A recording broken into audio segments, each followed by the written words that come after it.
அது அர்ஜுனா அப்படி சொல்றதுன்றதெல்லாம் சும்மா வாய்ச்சவடால். இது வந்து ரெட்டாரிக்ஸ்பா. அரசியல்ல இந்த மாதிரி தவடால் பேச்சு அவர் ரொம்ப தான் பேசுறாரு ஆதவ அர்ஜுனா. இதெல்லாம் சொல்லணுன்ற அவசியம் இல்லை. அவர் என்ன பெரிய காந்தியவாதியாக இல்ல ஒரு பெரிய துறவியாக இருக்கணும்னு சொல்லணுன்ற அவசியம் என்ன இருக்கு? சொத்து இருந்தா இருந்துட்டு போட்டுமே. இப்போ இந்த வாய்ஸ் ஆஃப் காமன்ஸ் அப்படின்றது இவர் நடத்துறாரா நடத்தலையா? அது இவருடைய கம்பெனியா இல்லையா? ஏழையாக இருந்தவர் கட்டுன கல்யாணம் பண்றதுனால பணக்காரர் ஆயிட்டாருன்னா அதனால என்னங்க குறை சொல்ல வர்றீங்க? அது இந்த மாதிரியான பேச்சை அவர் தவிர்க்கணும். ரெண்டாவது ஆதவ அர்ஜுனா அவர்கிட்ட வரும். இவர் வந்து ஒரு அரசியல்வாதியாக அவரு தன்னை ஒரு தூய்மையானவரா காட்டிக்கிறதுக்கு ரொம்ப எக்ஸ்ட்ரீமா போறாரு. வார்த்தை ஜாலம் பண்றாரு. அதுல முரண்பாடுகளுக்குள்ள அவரே சிக்கிக்கிறாரு. நம்ம முதல்வர் விஜய்ங்க அவருடைய பிரமாண பத்திரத்தை நீங்க பாத்தீங்களா? அத்தனை கோடிகளுக்கு சொந்தக்காரர்னு அவர் சொல்றாருங்க. இப்ப அதனால மக்கள் வந்து அவரை புறந்தள்ளிட்டாங்களா? அதெல்லாம் தெரிஞ்சுக்கிட்டு தானே அவங்க ஓட்டு போட்டிருக்காங்க. இவ்வளவு பணமும் இருக்கிறதுனாலதான் அவரு இன்றைக்கு தாவேகாவுல தாவேகா அரசுல அமைச்சராகவே முடிஞ்சிருக்கு அப்படின்றது உறுதியாக நம்ம சொல்ல முடியும். ஆனா மக்களுக்கு எல்லாருக்குமே தெரியும் அவர் சொல்றதுல துளி அளவு கூட உண்மை இல்லை அப்படின்றது.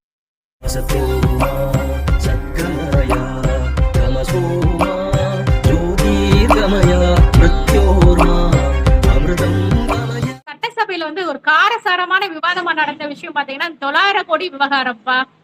900 கோடி லாட்டரின்னு சொல்லிட்டு திமுகவினர் எல்லாம் எழுப்புறாங்க. அப்ப வந்து ஆதவ அர்ஜுனா வந்து சொல்றாரு 900 கோடி ஸ்டாலின் வந்து ஏன் மாட்டிட்ட வாங்கினாருன்னு சொல்லிட்டு பதில் சொல்ல முடியுமா அப்படின்னு கேக்குறாங்க. அப்ப உங்க அப்பாட்ட கேளு மாமனார்ட்ட கேளு அப்படின்னு சொல்லிட்டு விவாதங்கள்லாம் வருது.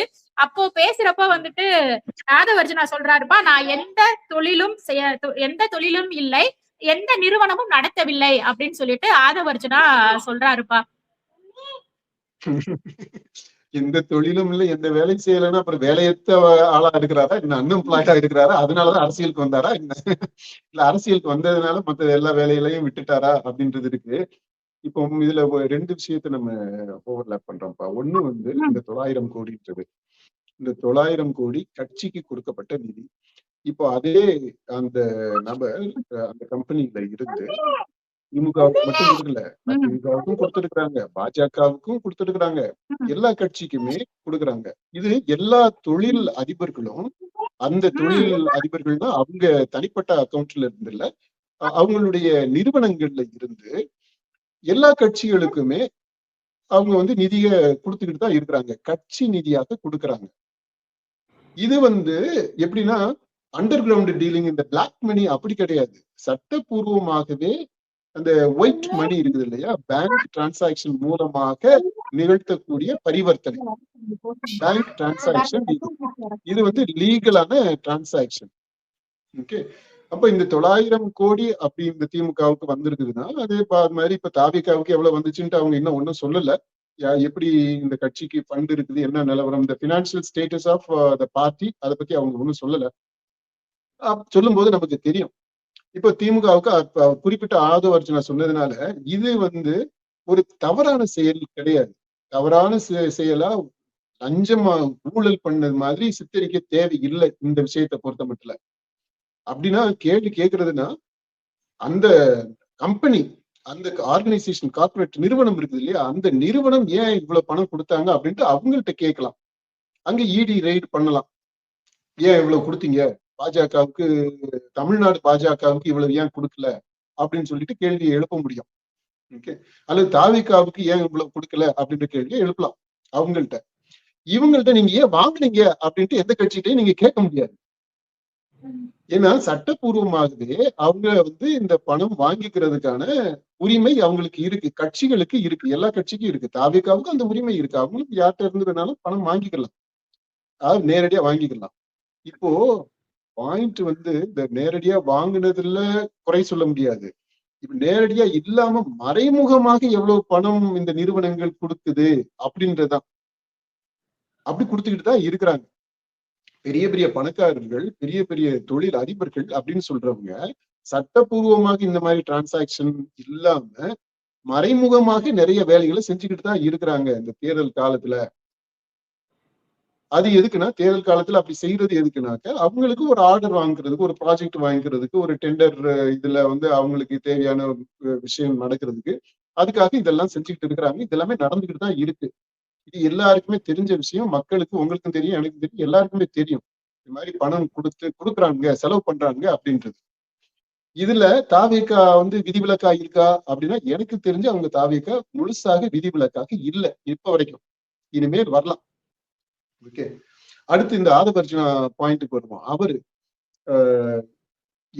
எந்த கம்பெனியுமே நடத்தல, எதுவுமே நடத்தல அப்படின்னா, இப்ப ஒரு கம்பெனிய நான் நேரடியா நடத்துறதுன்ட்டு ஒண்ணு இருக்கு.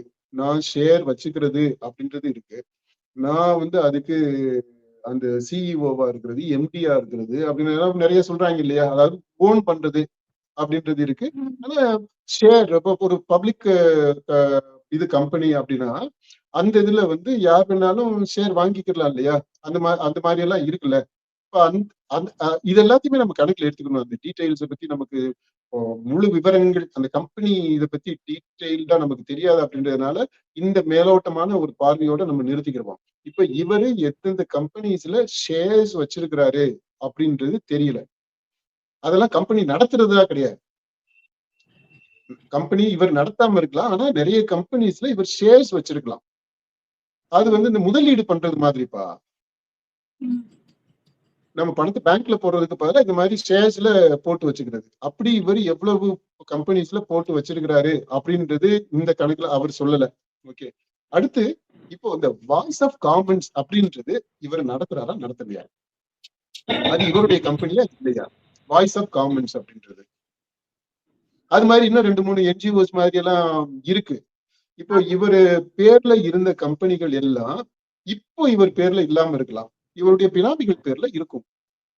நிறைய பேர் அப்படித்தானப்பா செய்யறாங்க அரசியல் காரணங்களுக்காக, அல்லது இந்த மாதிரி இந்த இன்கம் டாக்ஸ், இடி ரைடு இந்த பிரச்சனைகள் எல்லாம் வரும் அப்படின்றதுக்காக பினாமிகள் பேர்கள்ல தான் வச்சுக்கிறாங்க. எங்க இவ்வளவு பேசுறோம்ல. இப்போ ராகுல்ஜிக்கு, சோனியாஜிக்கு, மோடிஜிக்கு, அமித்ஷாஜிக்கு அவங்க பர்சனலா என்ன சொத்து வச்சிருக்காங்க சொல்லுங்க பாப்போம். ஸ்டாலினுக்கு கார் கூட இல்லையாப்பா? கார் கூட இல்லைன்றாங்க இந்த ஆளுங்க. மோடிஜி எடுத்துக்கிட்டீங்கன்னாக்க இந்தியாவிலேயே இருக்கக்கூடிய மிக மிக வறுமையிலையும் ஏழ்மையிலையும் உழலக்கூடிய ஒரு அரசியல் தலைவர் அப்படின்னா மோடிஜி அப்படின்னு கூட சொல்லலாம். பற்றற்ற ஒரு துறவியாக எந்த சொத்து பத்தி எதுவுமே இல்லாதவராக இருக்கிறார். அப்படியா இருக்கு நடைமுறையில? எல்லாமே அவருக்கு இருக்குது இல்லைங்க. எது அவருக்கு இல்லாம இருக்கு? ஆனா சட்ட ரீதியாக எதுவுமே இல்லை. எல்லா அரசியல்வாதிகளுமே அப்படித்தான் இருக்கிறாங்க. இந்த தேர்தல் இதுல அவங்க கொடுக்குற அந்த பிரமாண பத்திரத்தை நீங்க பாருங்க. ஐயோ அப்படி இருக்கும். இப்படியா இவ்வளவு வறுமையில இருக்கிறாங்களா அப்படின்ட்டு. இந்த ஸ்டாலின் எல்லாம் ரொம்ப கிண்டல் பண்ணிட்டு இருந்தாங்க. அவர் வந்து கை இருப்பு அப்படின்னு சொல்லிட்டு ஒரு சின்ன தொகையை சில ஆகியர்களை மட்டும் குறிப்பிட்டிருப்பாரு. ஐயோ இதை வச்சுட்டு எப்படா அவர் வந்து குடும்பம் நடத்தப்படுது அப்படின்ற கிண்டல் பண்ணிக்கிட்டு இருந்தாங்க. இல்ல அதே மாதிரிதான் எல்லா தலைவர்களுக்குமே நம்ம சொல்ல முடியும். அது அர்ஜுனா அப்படி சொல்றதுன்றதெல்லாம் சும்மா வாய்ச்சவடால். இது வந்து ரெட்டாரிக்ஸ்பா. அரசியல்ல இந்த மாதிரி தவடால் பேச்சு அவர் ரொம்ப தான் பேசுறாரு ஆதவ் அர்ஜுனா. இதெல்லாம் சொல்லணுன்ற அவசியம் இல்லை. அவர் என்ன பெரிய காந்தியவாதியாக இல்ல ஒரு பெரிய துறவியாக இருக்கணும்னு சொல்லணுன்ற அவசியம் என்ன இருக்கு? சொத்து இருந்தா இருந்துட்டு போட்டுமே. ஏன் முதல்வர் வந்து எனக்கு இவ்வளவு சொத்து வெளிப்படுத்துங்க. இப்ப இவர் ஆதவ் அர்ஜுனா சட்டசபையில பேசினதையோ, இந்த எந்த தொழிலும் இல்ல, எந்த நிறுவனமும் நடத்துறது இல்ல அப்படின்னு அவர் பேசினதையும், இந்த சைடு வந்து அவருடைய மச்சான் சார்லஸ் மார்டின் அவர் பேசினது. அவர் வந்து பணக்காரர் கிடையாது, ஆனா என் தங்கச்சியை கட்டி பணக்காரர் ஆயிட்டாரு அப்படின்னு சொல்லிட்டு அவர் பேசினதையும் ரெண்டையும் சேர்த்து வச்சு பயங்கரமா ரீல்ஸ் ட்ரெண்ட் ஆயிட்டு இருக்குதுப்பா. ஆமா. இதுல எப்படின்னா நமக்கு ஒரு அவர் மனைவிய அதாவது அவருடைய சார்ல்ஸுடைய தங்கச்சியை கல்யாணம் பண்ணதுனால மார்ட்டினுடைய மருமகன் ஆனதுனால அவருக்கு சொத்து வந்திருக்கு, அப்படி பணக்காரர் ஆயிட்டாரு அப்படின்றாங்க இல்லையா? அப்ப சொத்து எல்லாமே அவருடைய மனைவி பேர்ல தான் இருக்கா? மனைவி பேர்ல இருந்தாலும் அதை அனுபவிக்கக்கூடிய அந்த உரிமை அவருக்கு இருக்கத்தானே செய்து அதை அனுபவிச்சுக்கிட்டு தானே இருக்கிறார். ஒருவேளை அந்த அர்த்தத்துல கூட அவர் சொல்லியிருக்கலாம். ஆதவ் அர்ஜுனா சொன்னவரு என் பேர்ல எதுவும் கிடையாது, எல்லாமே என் மனைவி பேர்ல தான்ப்பா இருக்கு அப்படின்ற அர்த்தத்துல கூட அவர் சொல்லியிருக்கலாம். அதான் அந்த பினாமி அப்படின்றத நம்ம சொன்னோம். ஒண்ணு இவர் ஆரம்பிச்ச கம்பெனியில இருந்து இவர் வெளியில வந்துட்டாரு அப்படின்னா, அடுத்து இவர் அப்பாயின்ட் பண்ணி இருக்கக்கூடிய அது தலைமை பொறுப்புல இருக்கக்கூடியவங்க யாருன்னா இவருடைய வார்த்தையை மீறி செய்யக்கூடியவங்களா இருக்க மாட்டாங்க. எல்லாமே இவருடைய சபார்டினேட்ஸா இருப்பாங்க, இவருடைய பினாமிஸா இருப்பாங்க. அப்படித்தான் இருக்கும். அதான் இந்த வாய்ஸ் ஆஃப் காமன்ஸ் என்னங்க, அதுக்கு யாருங்க பொறுப்பு?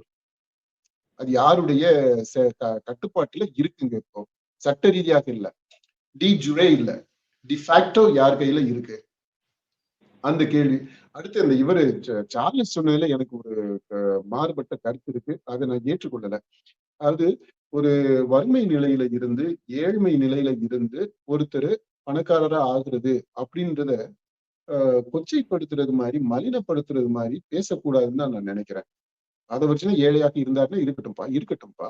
அவர் கல்யாணம் பண்ணி மனைவி மூலமா தான் இப்போ பணத்துக்கு இவ்வளவு பெரும் பணத்துக்கு அவர் சொந்தக்காரரா இருக்கிறாரு, அல்லது இவ்வளவு பெரும் பணத்தை ஆக்சஸ் பண்ண முடியக்கூடிய நிலையில இருக்கிறாரு அப்படின்னா, சோ வாட்? இதுல குத்தி காட்டுறது மாதிரி, விமர்சனம் பண்றது மாதிரி, இழிவுபடுத்துறது மாதிரி என்ன இருக்கு? அந்த ஆட்டிடியூடு ரொம்ப தப்பு. அது அது நான் ஏற்றுக்கொள்ளல. அந்த விதத்துல அதே மாதிரி நான் ஏழைங்கிற மாதிரி ஏழை வேஷம் போறதும் தப்பு தானப்பா. இவர் சொல்றது தப்புனா அவரும் நான் என்கிட்ட ஒண்ணுமே இல்ல அப்படின்னு சொல்லிட்டு ஏழை வேஷம் போறதுல என்ன இருக்குது? ஆமா இருக்குதுன்னு சொல்லிட்டு போயிடலாம்ல. இல்ல அது சார்லஸ் சொன்னது குத்தி காட்டுறது மாதிரி பேசுறதுன்றத நம்ம ஏற்றுக்கொள்ளல. அதை நம்ம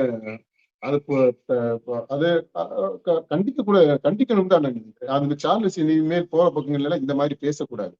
ஒரு ஏழையாக இருந்தவர் கல்யாணம் பண்ணதுனால பணக்காரர் ஆயிட்டாருன்னா அதனால என்ன இங்க குறை சொல்ல வர்றீங்க? அது இந்த மாதிரியான பேச்சை அவர் தவிர்க்கணும். ரெண்டாவது ஆதவ அர்ஜுனா அவர்கிட்ட வரும். இவர் ஒரு அரசியல்வாதியாக அவரு தன்னை ஒரு தூய்மையானவரா காட்டிக்கிறதுக்கு ரொம்ப எக்ஸ்ட்ரீமா போறாரு. வார்த்தை ஜாலம் பண்றாரு. அதுல முரண்பாடுகளுக்குள்ள அவரே சிக்கிக்கிறாரு. இப்ப இந்த மாதிரி ஒரு முரண்பாடுகளுக்குள்ள சிக்கிக்கிறதுனாலதான் சார்லஸ் மாதிரியான ஆட்கள் காமெண்ட்டும் பண்ண வேண்டியது இருக்குது இல்லையா? அதுக்கெல்லாம் இடம் கொடுக்குறாரு இவர் ஆதவ அர்ஜுனா.